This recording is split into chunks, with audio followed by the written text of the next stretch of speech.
दर्शक बंधु आपण मैंने तो समस्ते जानिथिबे एबे सारा ओडिशा रे सिनेमा हॉल रे प्रसारित हेउची आपण मानकर हॉलीवुड रो जबरदस्त अभिनेत्री वर्षा प्रियदर्शनी नुआ ओडिया सिनेमा वाइफ। तो ही वाइफ चलचित्र को देखि सारिबा परे एबे बाबूसान महांती कौन कहिसंती वर्षा को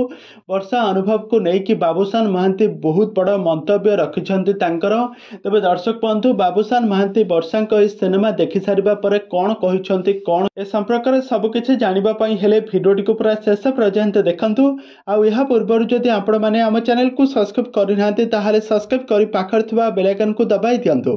दर्शक बंधु आपण माने तो समस्ते जानिथिबे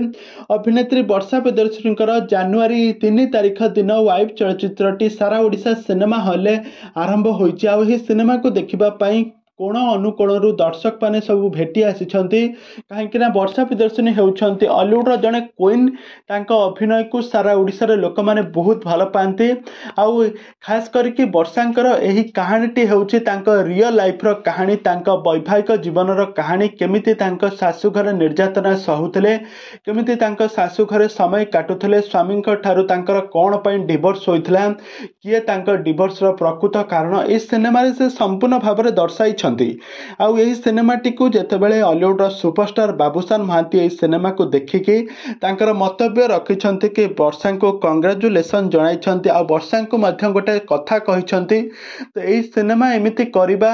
बहुत खराब काहेकि ना तमे तो अनुभव को ठारू अलगा होई गलो किंतु ता परे पुण जण को आक्षेप करिकी यही सिनेमाटी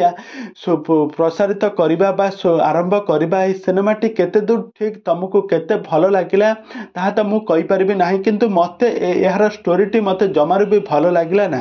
कहीं जन को आक्षेप करी एमिति सिनेमा करबा केते ठीक आपण मानकर मतामत निहाती भाव कमेंट बॉक्स रे कमेंट करंतु।